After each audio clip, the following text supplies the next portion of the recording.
Today's workforce is ever-changing, and the things that worked 10 or 20 years ago for leaders don't work today. We need to make sure that we entice and enhance a work environment that's filled with innovation and high morale, a place where people can feel like they're contributing back to something bigger than themselves. And with the attitudes and mindsets of millennials today, they're very innovative people, and they like to build excitement. They like to be involved in solutions. So how can we help them to do that? How can we help our team or our culture be a place where people can feel creative and confident in giving back to that organization and operating at their highest potential? Well, there are many things involved in this, but one of those things is what I want to address today, and that's excitement. So how do we build excitement into a work environment? That sounds crazy, right? But it is important. Well, I'm just going to give you just a few suggestions today, but before I do that, I want to just share a little story. I joined the girls basketball team in the 7th grade, and I really don't know why I did, because I suck at basketball. In fact, I suck at sports when I was a kid. But I did it because I knew it would be good for me.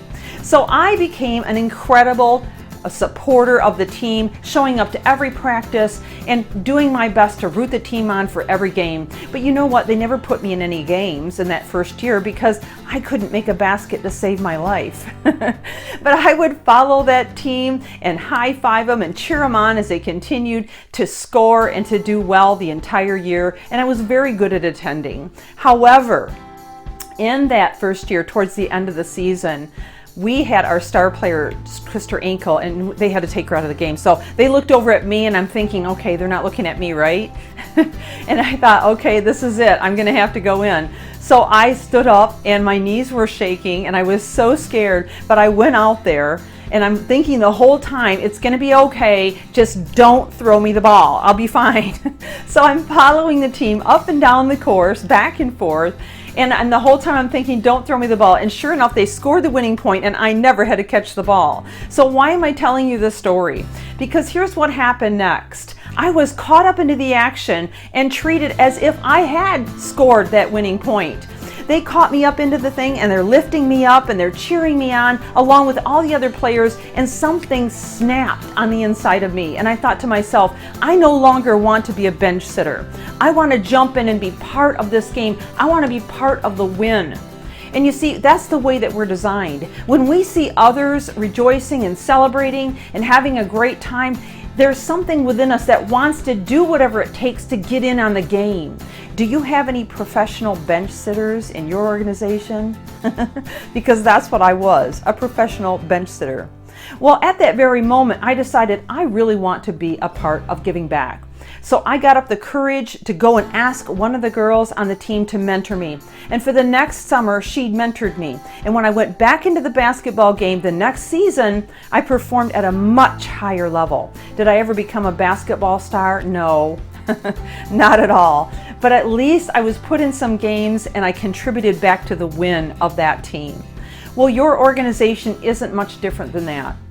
Let me just give you a few suggestions on how you can build some excitement into your weeks and days at your work environment. One thing you could do is incorporate a treadmill desk. I'm seeing more and more organizations do this, and I'm making this recommendation because if you have even one or two of them installed, and there's a calendar there where people can sign up to spend time on it, it can kind of break up the day and build a little bit of excitement. Gym equipment could be either localized in your facility or nearby, where they can use that on a consistent basis, and you allocate time for them to be able to use it. Encouraging emails. This is something I've seen adopted frequently, or even a daily video from the executive team. Or let your support leaders put out videos or encouraging emails just to kind of pep people up at the beginning of the day. It only has to be 30 seconds or a minute long, but it can make a world of difference.